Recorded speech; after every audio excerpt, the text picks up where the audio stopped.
Welcome to the Breakout from Burnout Podcast, Triumph Over Burnout Mum series. So happy to be back with another episode. My name is Aisha Mohammed and I am the creator of this podcast. I am also a certified life coach and I serve women who need some help with balancing their family life and business without the burnout.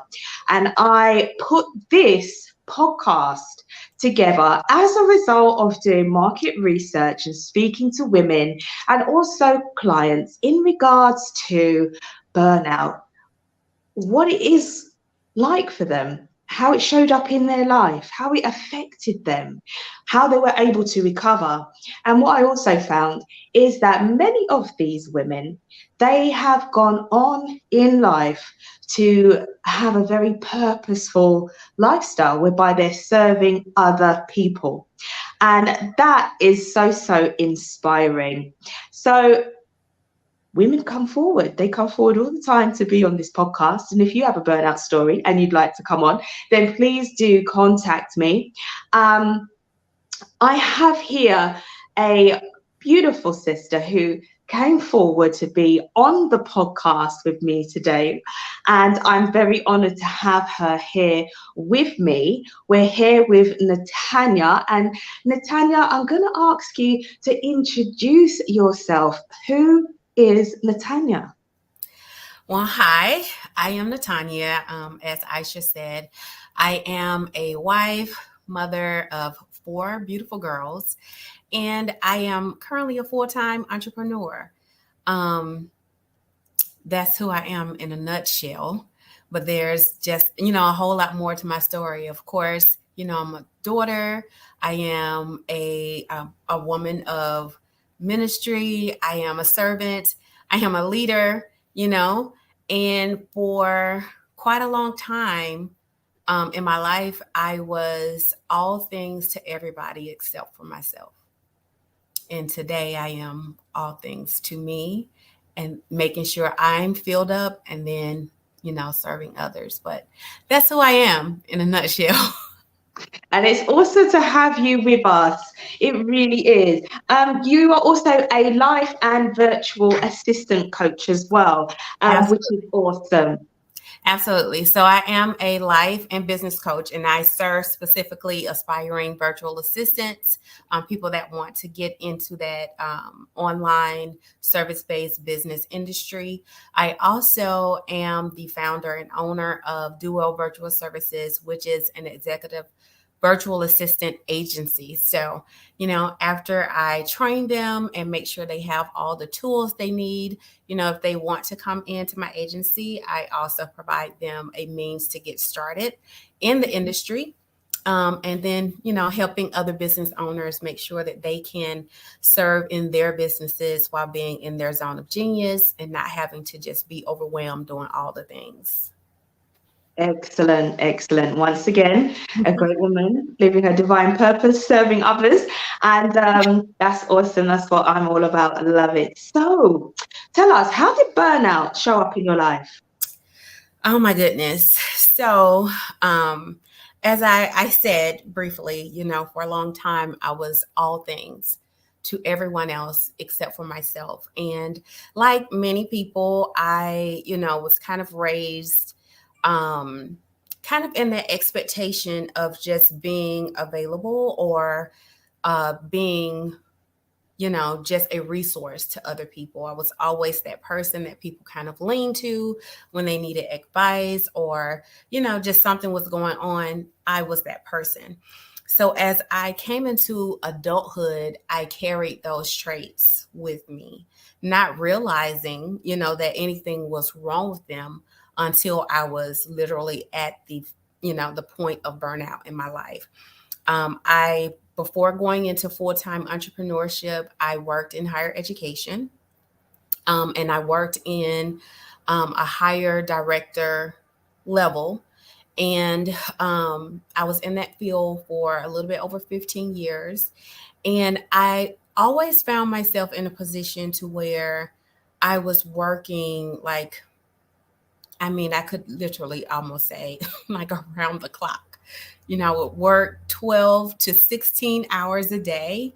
And then, once getting off work, I was pretty much still on the clock because of the positions that I held.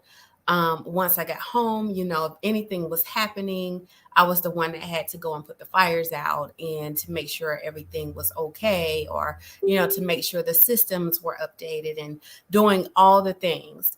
At the time where I really started experiencing burnout, or where, when I look back and reflect on it, at the time I had just had my youngest daughter and had gone back to work. I was out for maybe, can't remember how long I stayed out on maternity leave, but, a couple of months I was out and I went back to work. I was nursing and going back into that same position where, it was almost as if everything kind of stopped while I was gone, and I came back and everything was piled up, and it was like, oh my gosh, she's back. And here I am, trying to make sure I'm providing for my newborn as well, taking moments to do that, which, when you really don't have the right accommodations, can be stressful in and of itself. There were times I was like going into a closet to try to, produce for her. And then on top of that, going right back to the demanding schedule that I had. And so I was becoming more and more exhausted. And I didn't mention this to you before, and it just came to my mind. Right around the same time, a little bit before, my mom had got really, really ill, and went into the hospital, ended up in ICU. And I was her, primary caregiver at that point. My siblings were there, my dad was there, but, because of the relationship that my mom and I had, she just really wanted me around, and that made her feel comfortable. But all of that, just the combination of it all, and just stretching yourself and extending yourself when really you're at the point to where you barely have enough energy just to hold your head up. It's just not healthy. And I didn't realize how unhealthy it was until, I was at the point to where my body just kind of started giving up on me.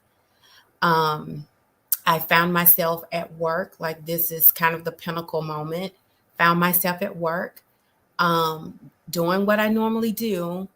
And I, kind of started feeling really, really dizzy and not feeling well.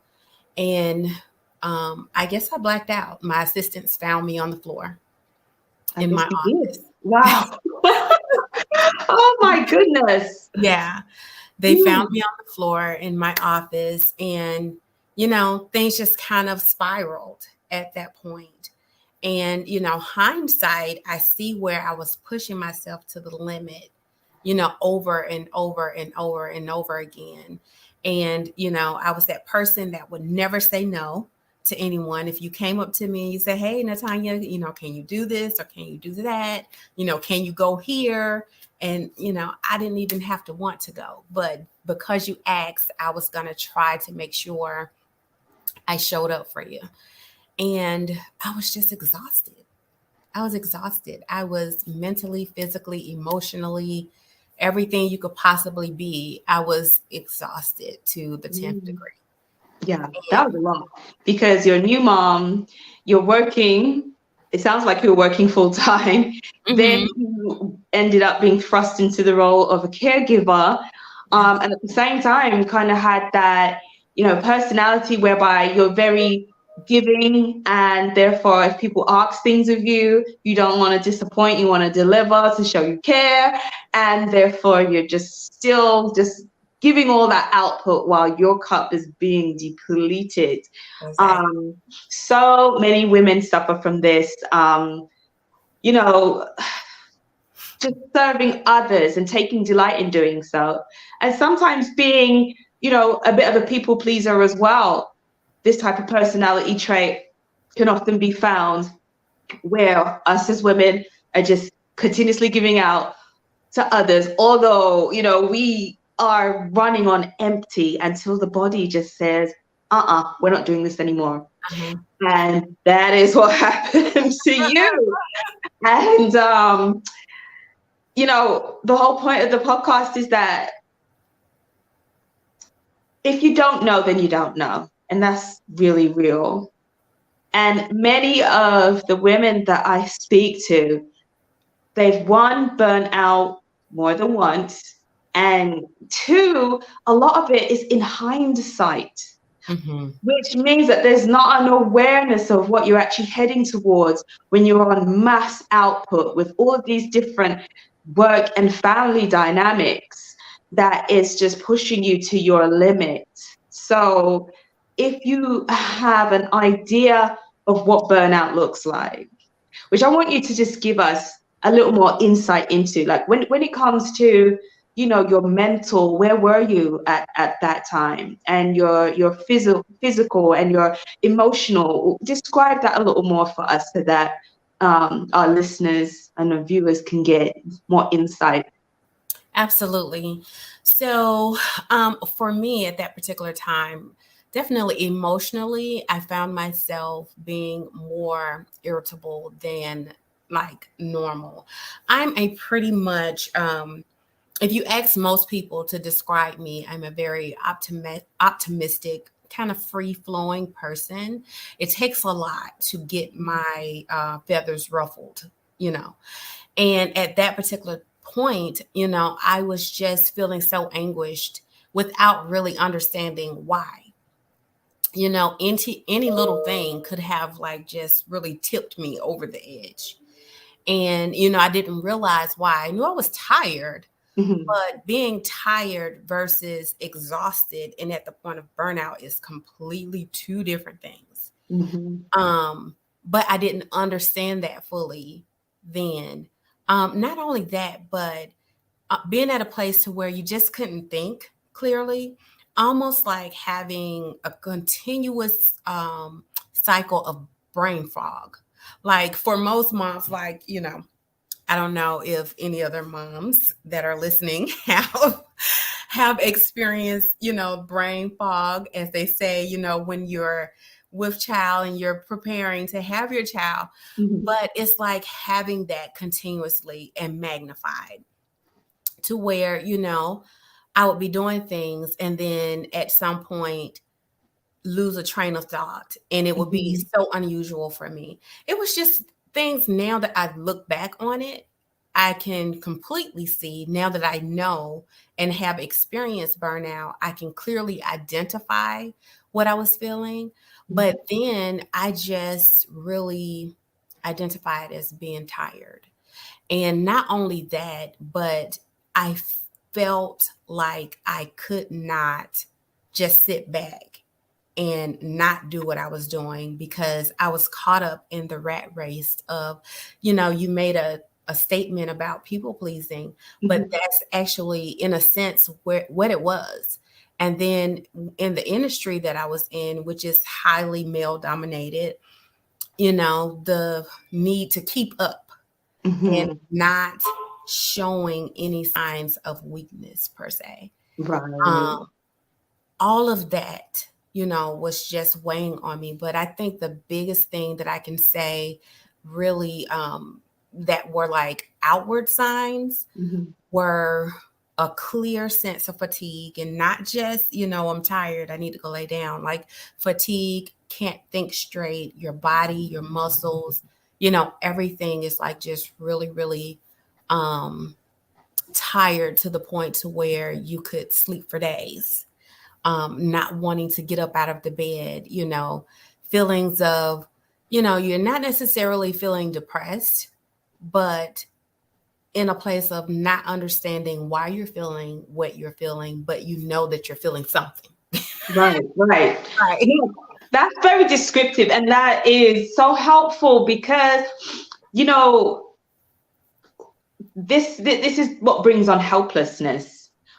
When you are feeling all of these things and it's not making sense to you.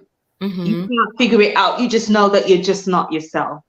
This is the alarm bells that are actually ringing to let you know that you have to slow down the pace, and take stock of what's actually happening to you. And it can be very hard to describe to other people what it is you're going through when you're feeling like that.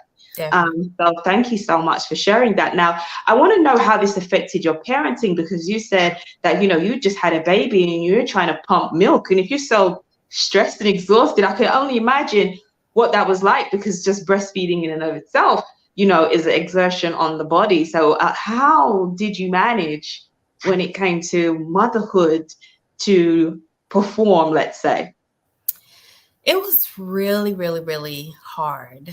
I don't know why that question just triggered an emotion. Like I felt tears starting to well up. So it was really, really, really hard for more than one reason. First of all, I was just beyond exhausted. So coming home from a long shift, and to put the shift in perspective, like, leaving your home, at 6:30, 7 o'clock in the morning, and not getting back to your home until, 7:30, 8 o'clock at night, sometimes later, you've literally been gone all day. And, coming in and everyone wants your attention, they still want to feel your love and affection and, all the things that they need when it's, time for mom to come home. And I did not have it to give.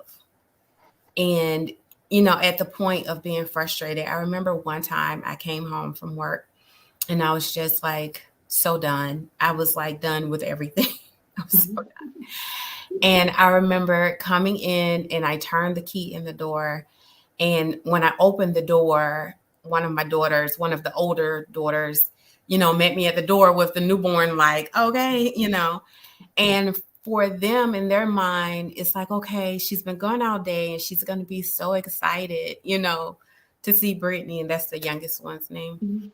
And I was like, I grabbed her, but at the same time, I'm crying. Like, I'm crying. And they were looking at me like, okay, what's wrong? And then, they started asking for something to eat. And I just lost it. It was like, that was the thing that kind of tipped me over. I just lost it. Like, and they were all kind of looking in shock. But for them, they did not understand what I was actually dealing with. And really trying to maintain a sense of I'm okay on the outside, or, that sense that everything is perfect and everything is great and I can handle it all. But in reality, I couldn't. So that was the first thing. The second thing is that it started affecting my health, like really, really badly. And I ended up, with a condition that, just had me down. I ended up having to take a leave of absence from work. Well, I shifted to working from home and then a leave of absence. And at that point, my husband and my children kind of watched me living from the sofa to the bed, back to the sofa to the bed, to the doctor's office, back to the sofa to the bed. And that was hard to see, especially when I think that it was literally because of stress, overwhelm, overworking myself, and not really focusing on my self-care. So yeah, it was tough. Sounds tough. Feels tough. Yeah. Wow. Yeah. Wow. That's real. Burnout, they say, is real. Yeah. That's real. Wow. And I think what's good about it, although it may not seem good at the time, is the fact that things came to a head. This is something you can explain to your daughters, as a teachable moment. The perils of not listening to your body and taking on too much. But at the same time, the circumstances that many of us as women can find ourselves in, whereby, you have to contribute to your family. For instance, back in the day where more women stayed at home, that kind of pressure would have relieved. You still have pressures in the home, but it was somewhat different, and things have changed and changed for the better. Women want to go out there, work and have been, and, boss moms and building businesses and, have all these executive CEO levels and stuff. But sometimes it can become too much if you don't have the right level of support, Absolutely. if you're not able to speak out and actually say what's happening or the support that you need, or if it just is not there, life happens. And one of the things that I like to focus on as a burnout coach is the fact that, listen, burnout is not something that is just germane to the office environment, although that can play a part. And although that, the whole phenomenon was recognized within that environment, it has petered out and is recognized now in life in general. And it's a lot of life occurrences that lead people to burnout, becoming a caregiver, becoming a mom with a first time or multiple, maybe, your spouse might become ill or incapacitated, and therefore, most of the breadwinning falls on yourself. There's, losing a job, losing your home, all of these things are things that can just spiral somebody into burnout. And that's why it can happen to anyone, man, woman, and even children. Yes. Yes. And that's why we have to tell our stories. That's why we have to ring the alarm. And what you've had the opportunity to do is to teach by example how not to do it and how to do it, and the consequences, when things reach ahead, what your daughters witnessed. That's a big teachable moment as to why you need self-care, as to why you need boundaries, as to why you shouldn't people please, And I think that's the beauty of being a mom, especially one that's very real and authentic and doesn't hide everything from their children. It's not to expose them to harmful things or lean on them, to the point where you're causing them upset and stress. As an adult, we have a responsibility to protect them from such. But at the same time, to just show your vulnerability, to show that you struggle, to show you're not always right, to show that you're human. Definitely. Yeah. Yes. So I love the fact that you're doing this, because one thing that I recognize is that it was a lack of awareness for me. At the time that this happened, of course, I was already married. My husband is like the most supportive spouse I could have ever asked for. And however, I recognize also that it was a lack of understanding on my part of that what I was doing was contributing to my burnout. Like, I can't point fingers at, this or that person, I have to also take accountability that, because of my tendencies at the time to put everybody else before me, to want to be at a certain stature in my life and, feeling like, okay, I have to keep up and, keep up with what's going on in the industries or keep up with the Joneses or whatever, all of that contributes to not being in a positive state physically, emotionally, and mentally. So I think if we take the time to share things like this, that's why I love that you're doing this. It helps to gain an understanding of really what burnout even is, because it's downplayed. People talk about it more now, but for so long it was downplayed. Even just, saying, okay, you're overly exhausted, it may be insinuated that, you're just, you know, trying to take additional time off. Oh, are you okay? Suck it up. We would say things like that to one another. Suck it up. You'll be okay. You're fine. Just You got this. right. And then instead of really, if somebody comes to me now, of course, there are certain things that I would be aware of. Like even, within my own coaching, because I have experienced burnout, one of my pillars is self-care.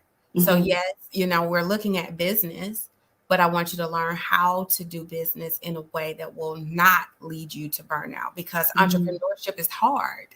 It's hard, and you work long hours when you're first starting, and you're giving of yourself. I remember I used to say all the time, I'm a servant leader. And, I still am, but it means something different to me now. Before it was just like, okay, in order for me to operate and lead in the way that I wanted to lead, I felt like I had to give you my all to the point that I didn't have anything. And that's not really what it's about. Like, if you can take care of yourself fully and really make sure like you're in the best state possible, even if it means that, okay, I don't work today. Like, I was planning to work today, but I'm tired. I need a self-care day. And you need that. You're able to show up the next day as your best self and give, that 100% or, that you desire to give. But if you are like just running on fumes, you're wearing yourself out more and more and more. So I love your platform. I love what you're doing and what you stand for, because, like you said, it's not germane to just one entity. We all deal with it, and even with, like you said, with children these days, they deal with so much more than, we may have dealt with growing up. I know each generation has their own things that, comes with, the time in which they are born and raised, but they have so much to deal with. And, taking in everything that's going on around you can be, lack of a better term, it can be an energy suck.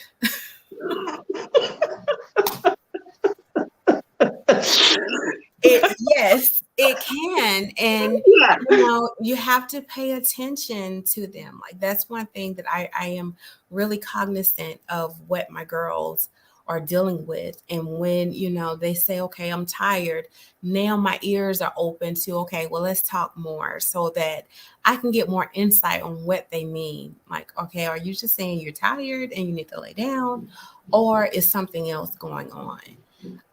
And then being okay with if they don't want to talk to me and they need to talk to somebody else.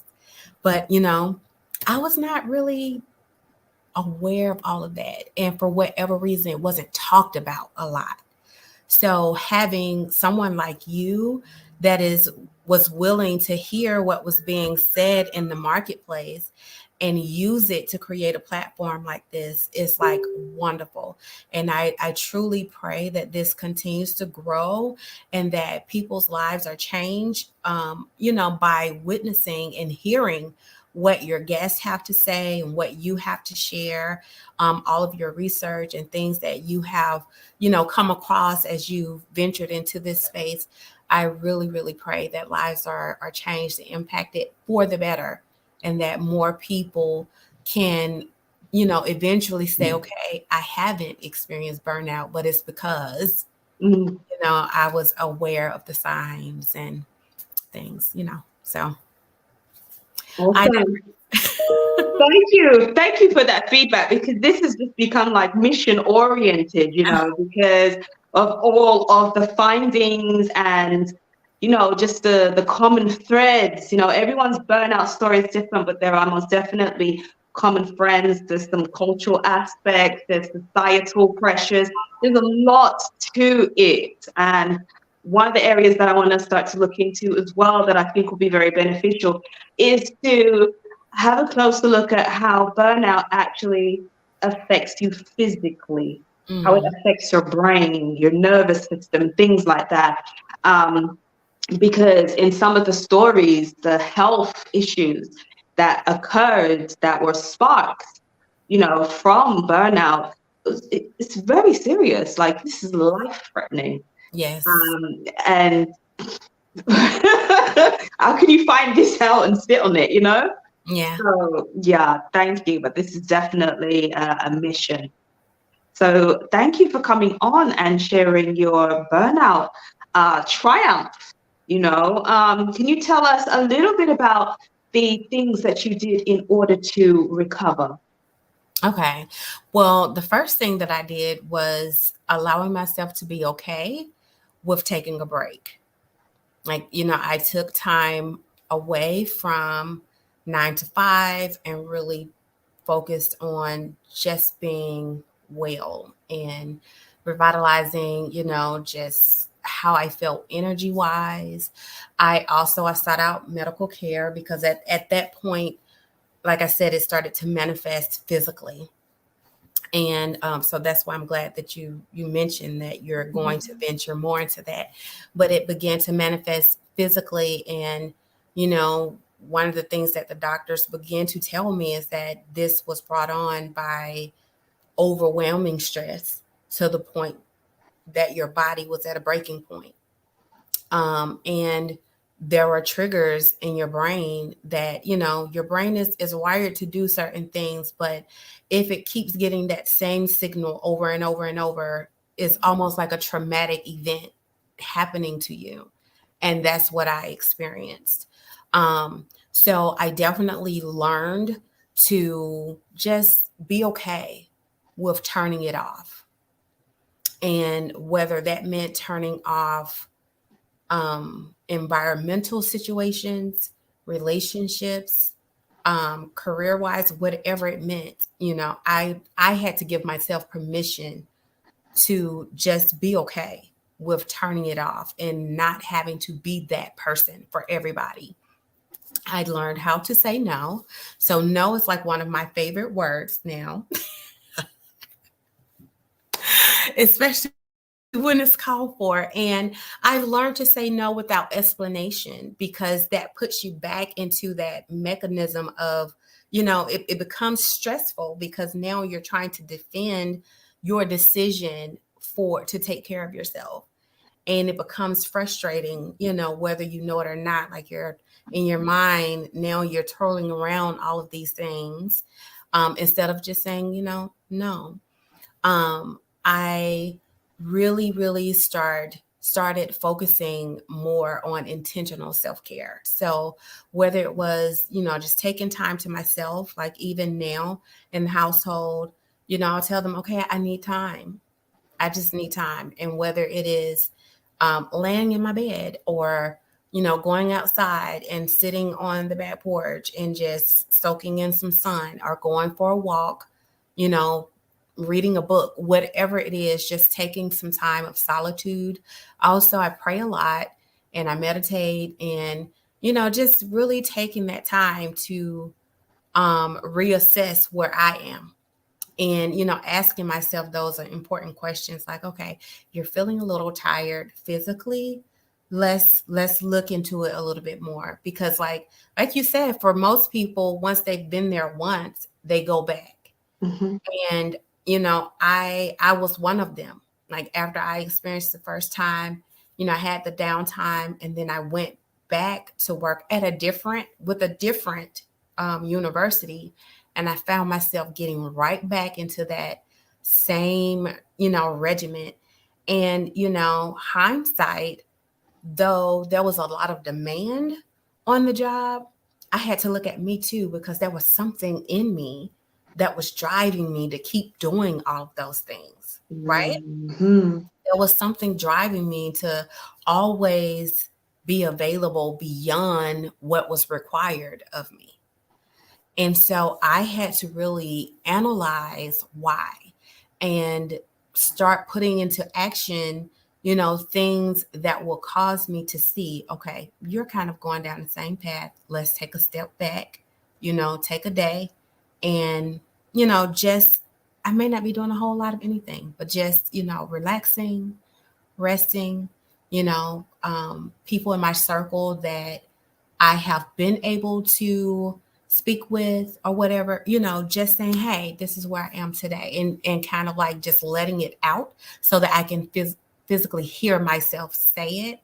And then so I can think it through and put myself, like, basically check myself. So those are some things that I do, and hopefully they will be practical for your audience. But those are some things that I find valuable for me. And I don't, a lot of times when people hear self-care, they automatically go to, oh, you're talking about getting a massage, or you're talking about these things that cost money. But self-care is really just doing what you need to do to find peace within. And so that's what I do for me. And sometimes it's just lighting a candle and sitting in my quiet space and thinking, reflecting in gratitude, being thankful. Like, those things for me really help me to not go back to that space. Yeah.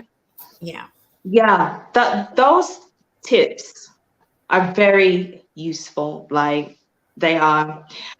We're so busy all the time. We have so many distractions.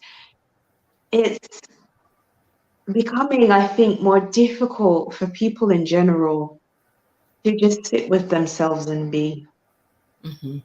you know, um, we're so reliant on our gadgets and stuff, which produces stress. I was walking to pick up my children from school, and I was on my phone, and I was crossing the road, and there was someone across from me, and I noticed they were staring down at their phone.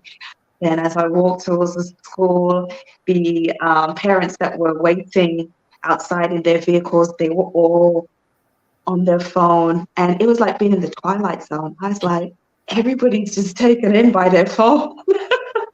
And it was really quite scary, because I just took the time to observe, and I was just, wow.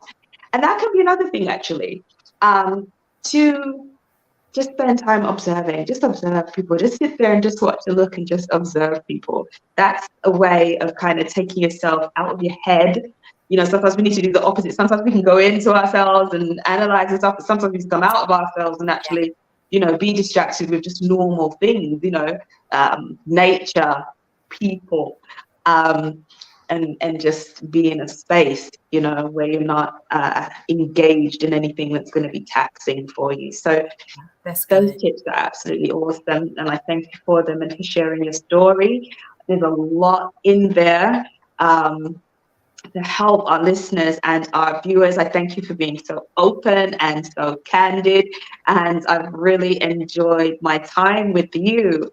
So if our listening and watching audience want to keep in contact with you or uptake your services, how can they do so?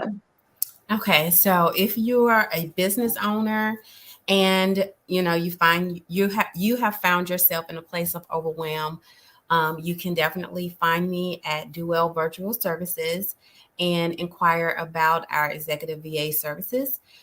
We would be there to help you make sure you can stay in your zone of genius and not deal with either the things that you just don't like doing or the things that are taking your attention away from doing what you do best. So we'd love for you to connect there. Additionally, if you would like to hear more about becoming a virtual assistant and need support there and want to learn how to do it with ease and without sacrificing your self-care, you can find me at life_with_NaTanya D on Instagram. So I would definitely love to connect with you. Excellent. And I'm a burnout coach, and I work with moms in business who are struggling to manage their family life and their business. It's a great thing to want to do for yourself and leave a legacy and stuff. And whether you are a six-figure earner or you've just started out in business, at some point you may need help balancing family and business. You do not have to sacrifice one for the other. You can, with a helping hand, have it all. So you can find me at Burnout Coach Aisha Mohammed. Just tap in Burnout Coach for Mums in Business and I'll pop up. And also my personal profile, which you can always find me there, which is simply my name, Aisha Mohammed on Facebook. And actually on IG, I'm there as Breakout from Burnout. So that's how you can access me anytime you want some one-to-one coaching or a chat. I'm here. Or to come on to the Triumph Over Burnout Mum series. Would love to hear your burnout story. So I'll be back again with another phenomenal woman next week on the Breakout from Burnout podcast. Take care.